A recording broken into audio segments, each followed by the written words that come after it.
السلام علیکم ورحمۃ اللہ وبرکاتہ۔ نحمده ونصلي ونسلم على حبیبہ الکریم، اما بعد، اعوذ باللہ من الشیطان الرجیم، بسم اللہ الرحمن الرحیم۔ یا ایھا الذین آمنوا کتب علیکم الصیام کما کتب علی الذین من قبلکم لعلکم تتقون، صدق اللہ مولانا العظیم۔ حضرات گرامی، حصول برکت کے لیے ایک مرتبہ درود شریف پڑھ لیں۔ اللہم صلی وسلم علی سیدنا مولانا محمد معین الجود والکرم وعلی آلہ واصحابہ بارک وسلم، صلاۃ و سلام علیک یا رسول اللہ، صلاۃ و سلام علیک یا حبیب اللہ۔ ماہ رمضان المبارک کے روزے ہر مسلمان عاقل بالغ مرد و عورت پر فرض ہیں۔ بلا عذر شرعی ترک کرنا چھوڑنا گناہ کبیرہ ہے۔ ماہ رمضان المبارک کے روزے کی فرضیت کے متعلق ابھی اس سے پہلے جو ہمارا درس ہوا یعنی جمعرات کو، اس میں میں نے کچھ آیات کریمہ اور احادیث کریمہ کی روشنی میں فرضیت کی حیثیت کو بتا دیا۔ روزے کے فضائل کے متعلق چند حدیثیں ملاحظہ فرما لیں۔ حضرت سیدنا ابو ہریرہ رضی اللہ عنہ سے روایت ہے، آقا کون و مکان حضور سرور کائنات صلی اللہ تعالی وسلم نے ارشاد فرمایا، الصیام جنہ، یعنی حضور صلی اللہ علیہ وسلم نے ارشاد فرمایا کہ روزہ ڈھال ہے، روزے ڈھال ہیں۔ محدثین اکرام نے اس حدیث کی وضاحت کرتے ہوئے فرمایا ہے کہ روزے دار کے سامنے جب کسی گناہ کا محرک آتا ہے تو روزہ اس کے لیے ڈھال بن جاتا ہے اور وہ اس گناہ سے رک جاتا ہے، بچ جاتا ہے۔ یعنی روزہ انسان کو دنیا میں بہت ساری برائیوں سے، گناہوں سے بچا لیتا ہے، گناہ سے بچ جاتا ہے۔ اس طرح سے ایک طرح سے یہ ڈھال کا کام کر رہا ہے۔ اسی طرح سے جو روزہ رکھ کر کے دنیا سے رخصت ہوئے، ایمان کی حالت میں دنیا سے چلے گئے، قیامت میں ان کے لیے یہی روزہ ڈھال کی حیثیت اختیار کرے گا، یعنی جہنم کی آگ کے لیے روزہ ڈھال بن جائے گا۔ ڈھال جس کو کسی وار کو روکنے کے لیے استعمال کیا جاتا ہے اس کو ڈھال کہتے ہیں، عربی میں اسے جنہ کہا جاتا ہے۔ یہ خاص طور پر جنگ میں لڑنے والے جو مجاہدین ہوتے ہیں، ایک ہاتھ میں تلوار ہوتی تھی اور ایک ہاتھ میں ڈھال۔ ڈھال جو لوہے کی ہوتی ہے، بہت ہی چوڑی، جس میں دشمن کا وار روکا جا سکتا ہے، تو اس کو عربی میں جنہ کہا گیا، اردو میں اسے ڈھال کہتے ہیں، یعنی جو روکنے کا کام کرتی ہے۔ تو سرکار دو عالم صلی اللہ علیہ وسلم نے روزے کو ڈھال سے تشبیہ دی، یعنی یہ فرمایا کہ یہ روزہ ڈھال کی طرح ہے، یعنی دنیا میں آفتوں سے، مصیبتوں سے، گناہوں سے بھی بچاتا ہے اور آخرت میں جہنم کی آگ سے بچاتا ہے۔ حضرت سیدنا ابو ہریرہ رضی اللہ عنہ ہی سے روایت ہے، رسول اکرم صلی اللہ علیہ وسلم نے ارشاد فرمایا، اغزو تغنموا، صوموا تصحوا، وسافروا تستغنوا۔ رسول پاک صلی اللہ علیہ وسلم ارشاد فرماتے ہیں، جہاد کرو، مال غنیمت حاصل کرو گے، اور روزہ رکھو، صحت مند ہو جاؤ گے، اور سفر کرو، مالدار ہو جاؤ گے۔ یہاں تین چیزوں کی ترغیب دلائی، اس میں سے خاص طور پر روزے کے متعلق حضور اکرم صلی اللہ علیہ وسلم نے ارشاد فرمایا کہ روزہ رکھو تو صحت مند ہو جاؤ گے، یعنی صحت اچھی ہو جائے گی، تندرستی برقرار رہے گی، اور بہت ساری بیماریوں سے محفوظ بھی ہو جاؤ گے۔ آپ کو یہ جان کر کے بڑی حیرت ہوگی، آج کے دور میں بہت سارے سائنٹسٹ، بہت سارے میڈیکل سائنس کے ماہرین یعنی ڈاکٹرز بھی روزے کو اہمیت دے رہے ہیں کہ روزہ رکھنے کی تاکید کر رہے ہیں۔ یہ اور بات ہے کہ ان کا روزہ وہ ڈائٹنگ ہے، اور مسلمان کا روزہ وہ حقیقت میں عبادت ہے۔ وہ تو ڈائٹ پلان کے لیے کہتے ہیں کہ کھانا چھوڑ دو، بس اتنا ہی کھاؤ، تھوڑا سا کھاؤ، بس پانی پیو، فروٹ کھاؤ، سیلڈ کھاؤ، تاکہ یہ جسم میں جو ہے کولیسٹرول زیادہ نہ پیدا ہو سکے، چربی زیادہ نہ آ سکے، اس لیے وہ ڈائٹ پلان بتاتے ہیں۔ مگر روزہ اس ڈائٹنگ سے بہتر ہے، کیونکہ روزہ عبادت بھی ہے اور اللہ تعالیٰ کی رضا حاصل کرنے کا سبب بھی ہے، اور ساتھ ہی ساتھ اس سے صحت بھی حاصل ہوتی ہے۔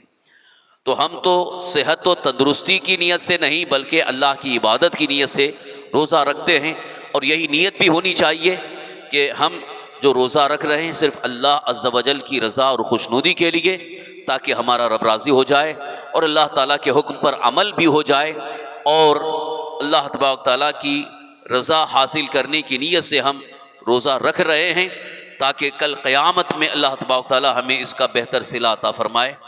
تو اس کی برکتیں آپ کو دنیا میں بھی حاصل ہوں گی اور آخرت میں بھی حاصل ہوں گی۔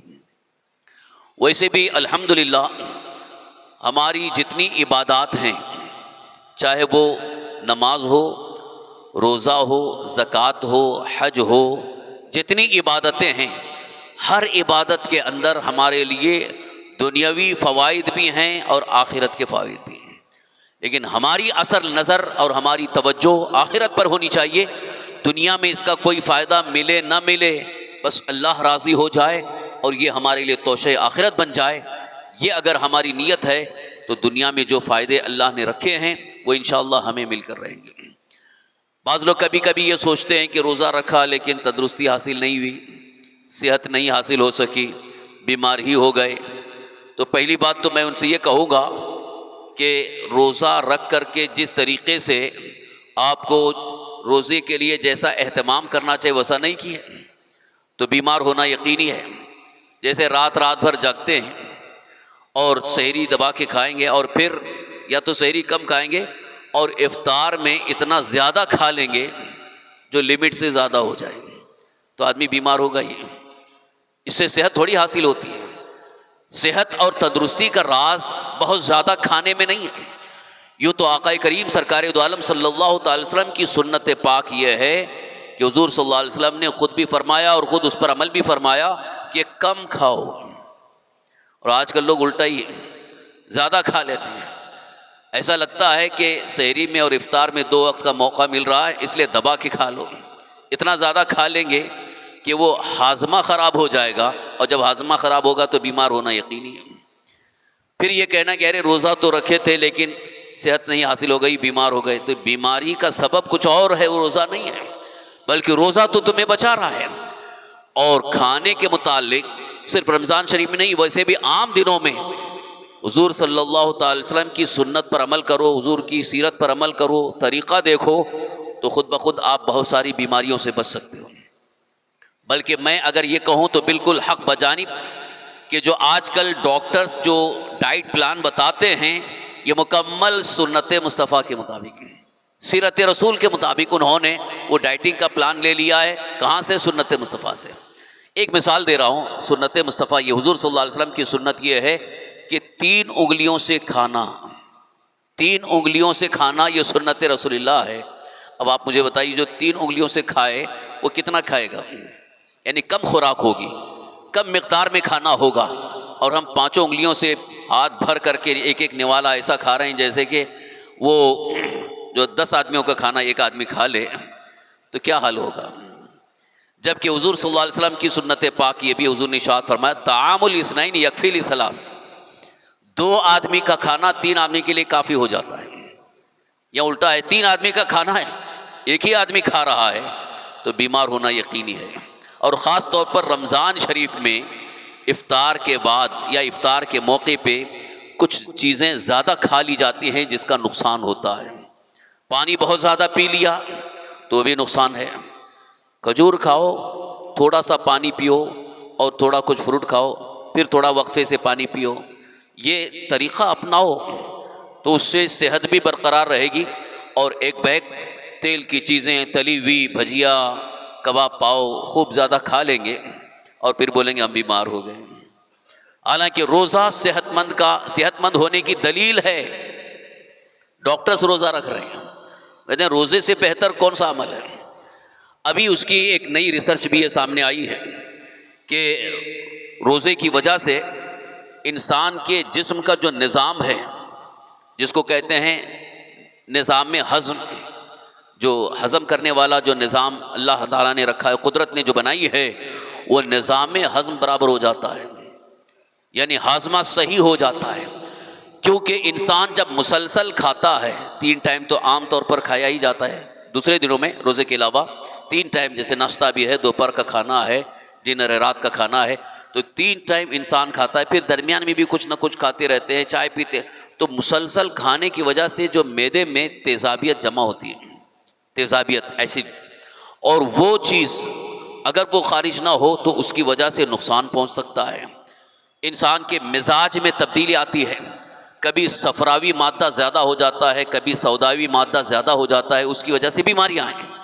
لیکن بھوکا رہنے کی وجہ سے ڈاکٹرز یہ کہتے ہیں کہ جب انسان کچھ دیر کے لیے یعنی کم سے کم 10-12 گھنٹے بھوکا رہتا ہے تو اس کی وجہ سے وہ جو تیزابیت ہے وہ ختم ہو جاتی ہے، اور وہ جل کر کے وہ پسینے کی شکل میں پسینے سے باہر نکل جائے یا پیشاب کے راستے سے نکل جائے گی۔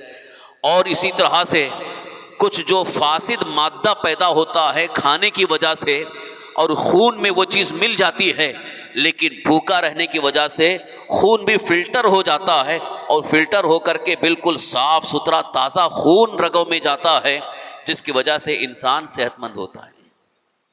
اور اگر چربی اور چکناہٹ جو خون میں جمع ہوتی ہے، اور وہی چربی اور چکناہٹ خون میں رہتی ہے، اور نالیوں میں یعنی نسوں میں رگوں میں جو خون دوڑتا ہے، کیونکہ پورے جسم میں جو رگوں کا نظام ہے، رگیں ہیں، ایسا ہے کہ ابھی ایک جدید تحقیق میں نے پڑھا تھا کہ دنیا میں ایسا کوئی پمپ سیٹ ہی نہیں ہے کہ اگر اس کو پھیلایا جائے تو کئی کلومیٹر دور تک یہ چلے جائے۔ پورے جسم میں جو رگیں ہیں، جس کو نس کہتے ہیں، رگیں جن کے اندر خون دوڑتا ہے، وہ پورے جسم کے اندر ایک جال ہے، اور پوری رگوں میں جو خون دوڑتا ہے، خون کا جریان ہے، جس کو کہتے ہیں بلڈ سرکولیشن، وہ اس میں سب سے زیادہ پریشانی اس وقت آتی ہے جب اس میں چربی جمع ہوتی ہے، چکناہٹ جمع ہوتی ہے۔ وہ چربی اور چکناہٹ وہ جمع ہوتے ہوتے یہاں تک کہ سارا جو خون جو دل کو سپلائی ہوتا ہے، ہارٹ میں جو دل کو خون آنا چاہیے، اور وہی دل پمپنگ کر رہا ہے، اور دل کو پہنچنے کی جو نالیاں ہیں اس میں جب چربی اور چکناہٹ جمع ہوتی ہے تو اسی کی وجہ سے دل کا دورہ پڑتا ہے۔ یہ جو ہارٹ اٹیک جسے کہا گیا ہے، تکلیف ہوتی ہے، گھبراہٹ ہو رہی ہے اور بے چینی ہو رہی، کیوں؟ اس لیے کہ صاف خون دل تک نہیں پہنچ رہا ہے، تو اس کی وجہ سے دل کو جو پمپنگ کرنے میں دشواری ہوتی ہے تو گھبراہٹ ہونے لگتی ہے۔ یہ کیفیت انسان کی ہوتی ہے۔ پھر ڈاکٹرز کے پاس جاتے ہیں تو کہتے ہیں بھائی بلاکیج ہو گیا ہے، سٹنٹ ڈالنا پڑے گا۔ پہلے تو بائی پاس سرجری کے لیے فوراً آرڈر ہو جاتا تھا، ابھی تو ایک نئی تحقیق سامنے آ گئی ہے، نیو ٹیکنالوجی، کہ اب سٹنٹ ڈالتے ہیں نہیں۔ سٹنٹ ڈالنا کیا ہے؟ وہ نالیوں کو صاف کرتے ہیں، وہ جو نالیوں سے خون پاس ہو رہا ہے اس میں جو چربی جمع ہے اس کو وہ صاف کرتے ہیں، یعنی اس کے ذریعے پھر خون کا دوران صحیح ہو جاتا ہے، تو ایسا لگتا ہے کہ ہاں آپریشن ہو گیا، صحیح ہو گیا۔ حالانکہ وہی چیز اگر زندگی میں ہم اس کا لحاظ اس کا اہتمام کرتے رہیں تو پھر یہ کولیسٹرول، چربی اور یہ چکناہٹ نہیں جمع ہوگی تو پھر ہارٹ کی کبھی شکایت آ ہی نہیں سکتی۔ پہلے زمانے میں آپ سنتے تھے کہ ہارٹ اٹیک، کبھی سنتے ہی نہیں تھے، ابھی تو آئے دن ہارٹ اٹیک ہو رہا ہے، تکلیف ہو رہی ہے، بے چینی ہے، بے قراری۔ اس کی ایک بڑی وجہ یہ ہے کہ جو کھانے ہم کھا رہے ہیں اس میں چربی، چکناہٹ زیادہ ہے۔ بہرحال اب کھانے کا شوق ہے، ہم تو اس کو منع نہیں کر سکتے، آپ کا شوق ہے، احتیاط کرنا آپ کی ذمہ داری ہے، صحت بنانا ہے تو اس میں بھی آپ کو تھوڑا سا لحاظ کرنا ہوگا، اور خاص طور پر ماہ رمضان المبارک میں کھانے پینے میں تھوڑا احتیاط کی جائے تو انشاءاللہ پورے سال یعنی 11 مہینے آپ کی طبیعت بھی اچھی رہے گی، صحت بھی برقرار رہے گی، تندرستی بھی اچھی ہوگی، اور کام کرنے میں کبھی سستی اور اکتاہٹ نہیں ہوگی، بالکل پھرتیلے سے آپ کام کرتے رہیں گے۔ تو یہ روزے کی برکتیں انشاءاللہ حاصل ہوں گی، لہذا اس کا بھی آپ خیال رکھیں۔ چند مسائل عرض کروں گا انشاءاللہ، پھر اس کے بعد دوبارہ جو مجلس ہوگی اس میں عرض کروں گا کہ کن چیزوں سے روزہ نہیں ٹوٹتا، کیونکہ عوام میں مشہور یہ ہے کہ روزہ ٹوٹ گیا، حالانکہ شرعاً روزہ نہیں ٹوٹتا ہے وہ چیزیں جو عوام میں مشہور ہیں۔ بھول کر کھایا پیا جمع کیا روزہ نہیں ٹوٹا، یعنی یاد نہیں ہے، روزہ رکھنا یاد نہیں ہے، بھول کر کے کھا لیے پی لیے، بعد میں یاد آیا ارے میں تو روزہ تھا، تو روزہ نہیں ٹوٹا، روزہ فاسد نہیں ہوا، روزہ برقرار ہے۔ اب آگے جو ہے وہ روزے کو کنٹینیو کرے۔ کبھی کبھی انسان یہ سوچتا ہے کہ میں نے کھا لیا اب روزہ تو ٹوٹ گیا، پھر کھانے لگا تو تب روزہ ٹوٹے گا۔ اس لیے بھول کر کھانا پینا یہ معاف ہے، لہذا اس کا روزہ برقرار ہے۔ دوسرا مسئلہ ہے مکھی، دھواں، غبار حلق میں جانے سے روزہ نہیں ٹوٹتا۔ کبھی کبھی ایسا ہوتا ہے کہ ہم سڑک پر جا رہے ہیں، بائک سے جا رہے ہیں، تیز سواری میں جا رہے ہیں، اور منہ کھلا اچانک کوئی مکھی مچھر کوئی حلق کے نیچے منہ میں گھس گئے اور حلق کے نیچے اتر گئی تو اس سے روزہ نہیں ٹوٹا، روزہ فاسد نہیں ہوا۔ اسی طرح سے دھواں اٹھا ہوا ہے، گرد و غبار ہے، دھول ہے، اور وہاں ہم گئے تو کبھی کبھی ایسا محسوس ہوتا ہے کہ حلق میں جیسے دھواں یا غبار کا اثر محسوس ہوتا ہے، تو اس سے بھی روزہ فاسد نہیں ہوتا، روزہ نہیں ٹوٹا۔ ایسے ہی آٹے کا غبار، جیسے جہاں پر چکی چل رہی ہے، گیہوں جو وغیرہ پیسا جاتا ہے تو آٹے کا غبار ہوتا ہے، تو اس سے بھی اگر منہ میں اگر آٹے کا غبار آ جائے چکی پیسنے کی وجہ سے تو اس سے بھی روزہ فاسد نہیں ہوتا ہے۔ اسی طرح سے اگر کسی نے تیل لگایا سر پہ یا بدن میں تو اس سے روزہ فاسد نہیں ہوتا ہے۔ کچھ لوگ اس بارے میں مشہور کیے ہوئے ہیں کہ ارے تیل نہیں لگانا، تیل لگائیں گے تو روزہ ٹوٹ جاتا ہے۔ سر پہ تیل لگائیں، ہاتھ پہ، بدن پہ، پیر میں، یعنی باہر جسم کے کہیں بھی اگر تیل لگائیں گے تو اس سے روزہ فاسد نہیں ہوتا ہے۔ بہت سارے لوگوں کو عادت بھی ہے نہانے کے بعد تیل لگاتے ہیں، یعنی کھوپرے کا تیل ہے یا کڑوا تیل ہے، تو تیل لگانے سے روزہ فاسد نہیں ہوتا ہے۔ اسی طرح سے سرما لگایا، آنکھوں میں جو سرما لگاتے ہیں، سرما لگانے سے بھی روزہ فاسد نہیں ہوتا ہے۔ کبھی کبھی سرما لگانے کی وجہ سے اس کا اثر حلق میں محسوس ہوتا ہے، تب بھی اس کا روزہ فاسد نہیں ہوا، روزہ نہیں ٹوٹا۔ اگرچہ تیل یا سرمے کا مزہ حلق میں محسوس ہوتا ہو، بلکہ تھوک میں سرمے کا رنگ بھی اگر دکھائی دیتا ہے تب بھی روزہ نہیں ٹوٹتا ہے، روزہ فاسد نہیں ہوتا۔ یہ ایک بڑا اہم مسئلہ ہے، یہ بالغ حضرات کے لیے ہے کہ شادی شدہ ہوں یا بالغ ہوں، احتلام ہو جانے سے یا ہم استری کرنے کے بعد غسل نہیں کیا تھا اور اسی حالت میں پورا دن گزار دیا تو وہ روزہ اس کا درست ہے، البتہ نمازیں چھوڑنے کا گناہ ہوگا، لہذا ناپاکی کی حالت میں پورا دن نہیں رہنا چاہیے۔ یہ شاید میں نے اس دن بیان کیا تھا کہ اگر کوئی ناپاکی کی حالت میں سو کر کے اٹھا، یعنی سو کر کے اٹھا تو ناپاکی کی حالت تھی، غسل فرض تھا اور اتنا وقت نہیں ہے کہ غسل کر سکے، اور اگر غسل کریں گے تو سحری کا وقت نکل جائے گا، تو اس وقت اس کے لیے یہ اتنی گنجائش ہے کہ اگر وضو کا ٹائم ہے تو وضو کر لے، اور اگر اتنا بھی وقت نہیں ہے تو صرف کلی کر لے، ہاتھ دھو لے، کلی کر لے اور سحری کر لے، سحری کر کے نیت کر لیا، بعد میں پھر وہ غسل کر کے فجر کی نماز ادا کر سکتا ہے اور روزے کی نیت بھی کر سکتا ہے، اس کا روزہ صحیح ہے۔ یہاں تک کہ اگر غسل نہ بھی کیا، جیسا کہ کبھی کوئی بھول کر کے یا کسی وجہ سے غسل نہ کر سکا، ناپاکی کی حالت میں اس کا دن گزر گیا، تب بھی اس کا روزہ برقرار ہے، یعنی روزہ فاسد نہیں ہوا، روزہ درست ہے۔ اسی طرح سے جو رات میں احتلام ہو گیا اور اس کی وجہ سے غسل کرنے کا موقع نہ مل سکا تو وہ روزہ رکھ سکتا ہے، اس کے روزے میں کوئی فرق نہیں آئے گا۔ انجیکشن لگانے سے روزہ فاسد نہیں ہوتا ہے، جیسے کبھی کبھی بخار ہے، طبیعت خراب ہو گئی، ڈاکٹر نے کہہ دیا کہ اب انجیکشن لگانا پڑے گا، تو حالت روزہ میں انجیکشن لگایا جا سکتا ہے۔ اگر انجیکشن لگائیں گے تو اس سے روزہ فاسد نہیں ہوتا ہے، خواہ رگ میں لگایا جائے یا گوشت میں لگایا جائے۔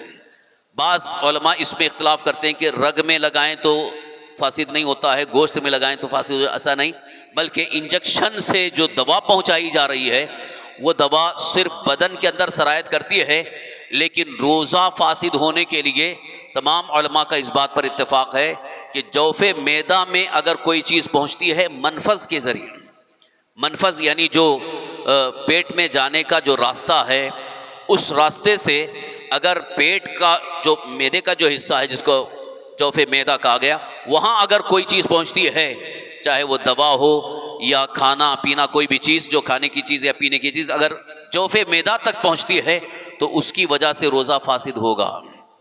لہذا منہ کے راستے سے یعنی حلق سے اگر کوئی دوا اتاری گئی تو اس سے روزہ فاسد ہوگا، لیکن انجیکشن کے ذریعے اگر دوا دی گئی تو اس سے روزہ فاسد نہیں ہوتا ہے۔ اسی طرح سے خون نکلوانے سے یا کہیں زخم ہو جانے سے روزہ نہیں ٹوٹتا۔ جیسے کبھی کبھی بلڈ ٹیسٹ کے لیے خون نکالنے کی ضرورت پڑتی ہے، تو بعض لوگ اس میں بھی سوال کرتے ہیں کہ مجھے بلڈ ٹیسٹ کے لیے خون نکالنا پڑ رہا ہے تو کیا روزہ ٹوٹ جائے گا؟ روزہ فاسد نہیں ہوتا ہے، خون نکالا جا سکتا ہے، لیکن بلا ضرورت خون نہیں نکالنا چاہیے، اس لیے کہ وہ کام کرنا جس کی وجہ سے بدن میں کمزوری ہو جائے اور روزہ رکھنے میں دقت ہو، یہ منع ہے۔ تو خون نکالنے کی وجہ سے کمزوری آ سکتی ہے، اس لیے منع کیا گیا، لیکن اگر ضرورت ہے جیسے کہ بلڈ ٹیسٹ کے لیے دینا ہے اور بیماری کی تشخیص کرنا ہے تو اس وقت اگر بلڈ ٹیسٹ کے لیے خون نکالا گیا تو روزہ فاسد نہیں ہوتا. منجن کرنا روزے کی حالت میں مکروہ ہے. منجن چاہے گل منجن ہو یا دنت منجن ہو، کولگیٹ یا جتنے بھی ٹوتھ پیسٹ ہیں، روزے کی حالت میں ان کا استعمال مکروہ ہے. مکروہ کا مطلب یہ ہے کہ روزہ فاسد تو نہیں ہوا لیکن روزے میں کراہت آ جاتی ہے، یعنی روزے کی نورانیت حاصل نہیں ہوتی ہے، روزہ کامل روزہ نہیں ہوتا ہے. اس لیے اس سے بھی پرہیز کرنا چاہیے، بچنا چاہیے. میں نے اس سے پہلے کئی بار آپ کو بتایا ہے، شاید یاد ہوگا، پھر سے آپ کو بتا رہا ہوں کہ مسواک کی عادت ڈال لیجیے. مسواک سنت رسول اللہ بھی ہے، تو مسواک آپ روزے کی حالت میں بھی کر سکتے ہیں اور اس کے علاوہ کبھی بھی کر سکتے ہیں. بلکہ حضور صلی اللہ تعالی وسلم کی شان یہ تھی کہ ہر نماز سے پہلے مسواک فرمایا کرتے تھے. یعنی حضور صلی اللہ علیہ وسلم کی پسندیدہ سنت بھی ہے، لیکن آج ہم نے اس کو چھوڑ دیا ہے. صرف ٹوتھ پیسٹ استعمال کر رہے ہیں، برش استعمال کر رہے ہیں. ایسا لگتا ہے کہ برش کی وجہ سے اور ٹوتھ پیسٹ کی وجہ سے ہمارے دانت چمکیلے ہو جائیں گے اور دانت بہت اچھے ہو جائیں گے. ایسا کچھ نہیں ہے. ڈاکٹرز تو کہتے ہیں کہ ٹوتھ پیسٹ استعمال کرو، اس میں جو پائریا ہے وہ دور ہو جاتا ہے. یعنی پائریا کا ایک مرض ہوتا ہے جو منہ سے بدبو آنے لگتی ہے، یا جراثیم پیدا ہوتے ہیں، اس کو مارنے کے لیے ٹوتھ پیسٹ ہے. مگر میں آپ کو جدید تحقیق بھی بتا رہا ہوں، ریسرچ یہی ہے کہ مسواک سے اس سے زیادہ فائدہ ہے. ایسا ہرگز نہیں ہوتا کہ مسواک کرنے سے جو ہے وہ بیماریاں پیدا ہو رہی ہوں اور جو دانتوں کے اندر جو سڑن ہوتی ہے وہ اس کی وجہ سے مسواک کرنے سے نہیں جائے، بلکہ مسواک کے 70 فائدے بتائے گئے. اس کا تفصیلی ذکر ہے، انشاءاللہ پھر کبھی موقع ملا تو عرض کروں گا. لہٰذا عادت بنا لیجئے کہ مسواک کریں، اور روزے کی حالت میں آپ مسواک کر سکتے ہیں. سحری کو اٹھے تب بھی مسواک کرو، فجر کی نماز کے لیے مسواک کرو، ظہر میں کیونکہ پھر 12 بجے سے پہلے سو کر کے اٹھتے ہیں تب بھی مسواک کر سکتے ہیں، جس سے دانتوں کی صفائی بھی ہے. اور ایک بڑا فائدہ یہ ہے کہ جس کو خاص طور پر بلغم کی بیماری ہے، جب بار بار بلغم نکلتا ہے، مسواک کرنے کی برکت سے بلغم ختم ہوتا ہے. 70 بیماریوں کی شفا ہے. لہذا مسواک کرنا سنت رسول اللہ بھی ہے اور اس کی برکتیں بھی حاصل ہوں گی. لہذا روزے کی حالت میں مسواک کیا جا سکتا ہے. بس آخری ایک مسئلہ، تل یا تل کے برابر کوئی چیز چبائی اور تھوک کے ساتھ حلق سے اتر گئی تو اس کی وجہ سے روزہ نہ ٹوٹا، مگر اس چیز کا مزہ حلق میں محسوس ہوتا ہو تو روزہ ٹوٹ جائے گا. یعنی تل کے برابر کوئی چیز، جیسے کہ دانتوں میں پھنسی تھی اور وہ حلق کے نیچے اتر گئی تو اس سے روزہ فاسد نہیں ہوا. لیکن اگر کوئی چیز چنے کے برابر ہے یا تل یا اس سے برابر ہے لیکن اس کی لذت، اس کا مزہ حلق میں محسوس ہو رہا ہے اور اس کو چبا کر کے نگل گیا تو اس سے روزہ فاسد ہو جاتا ہے. لہذا احتیاط اسی میں ہے کہ اگر کوئی چیز منہ میں محسوس ہو تو اسے فوراً تھوک دیں تاکہ روزہ بھی اس کا برقرار رہے اور کراہت سے بھی بچ سکے. اللہ رب العزت کی بارگاہ میں دعا ہے اللہ تعالی ہم سب کو شریعت مطہرہ کے احکام اور مسائل سیکھنے اور سمجھنے اور اس پر عمل کرنے کی توفیق عطا فرمائے. یا الہ العالمین یا رحم الراحمین، یا اللہ اپنے حبیب صلی اللہ تعالی وسلم کے صدقے طفیل ہم سب کی مغفرت فرما. یا اللہ ہمارے صغیرہ کبیرہ تمام گناہوں کو معاف فرما. یا اللہ ہمیں ہر گناہ، ہر برائی سے، مکروہات سے بچنے کی توفیق عطا فرما. یا الہ العالمین یا رحم الراحمین، ماہ رمضان المبارک کی رحمتیں، برکتیں عطا فرما. ماہ رمضان المبارک کی شفاعت نصیب فرما، قرآن کریم کی شفاعت نصیب فرما. یا اللہ ہمیں 5 وقت نماز باجماعت ادا کرنے کی توفیق عطا فرما. یا الہ العالمین یا رحم الراحمین، اس ماہ مبارک کے صدقے میں سرکار دو عالم صلی اللہ علیہ وسلم کے وسیلے سے ہم میں جو بھی پریشان حال ہیں سب کی پریشانیوں کو دور فرما، ہماری ہر مشکل آسان فرما، تمام مصیبتوں کو دور فرما. یا اللہ یا رحمان یا رحیم، ہم سب کی روزی میں، روزگار میں، عمر میں خیر و برکت عطا فرما، رزق حلال میں وسعت اور برکتیں عطا فرما، قرض کے بوجھ سے نجات عطا فرما. یا اللہ ہمیں تمام بیماریوں سے شفا عطا فرما، ہر بیماری سے ہمیں نجات عطا فرما. یا الہ العالمین یا رحم الراحمین، اپنے حبیب صلی اللہ تعالی وسلم کے صدقے وسیلے سے ہم میں جو بھی بیمار ہیں، جن جن کے لیے دعاؤں کی درخواست کی گئی، یا اللہ انہیں اپنے فضل و کرم سے شفائے کاملہ عاجلہ نصیب فرما، صحت و عافیت و تندرستی عطا فرما، تمام بیماریوں سے نجات عطا فرما. یا اللہ ہمیں دنیا اور آخرت کی خیر، بھلائی، کامیابی نصیب فرما، ہمیں آخری سانس تک ایمان پر، شریعت مطہرہ پر قائم رکھ، ایمان ہی پر خاتمہ نصیب فرما. آمین بجاہ النبی الامین علیہ الصلاۃ والتسلیم. اللهم ربنا آتنا في الدنيا حسنة وفي الآخرة حسنة وقنا عذاب النار. اللهم ربنا تقبل منا إنك أنت السميع العليم وتب علينا إنك أنت التواب الرحيم. قال الله تبارك وتعالى في شان حبيبه الكريم: إن الله وملائكته يصلون على النبي يا أيها الذين آمنوا صلوا عليه وسلموا تسليما. اللهم صل وسلم على سيدنا مولانا محمد معين الجود والكرم وعلى آله وأصحابه بارك وسلم صلاة وسلاما عليك يا رسول الله صلى الله تعالى عليه وسلم. سبحان ربك رب العزة عما يصفون وسلام على المرسلين والحمد لله رب العالمين. جب دم واپسی ہو یا اللہ لب پہ ہو لا الہ الا اللہ محمد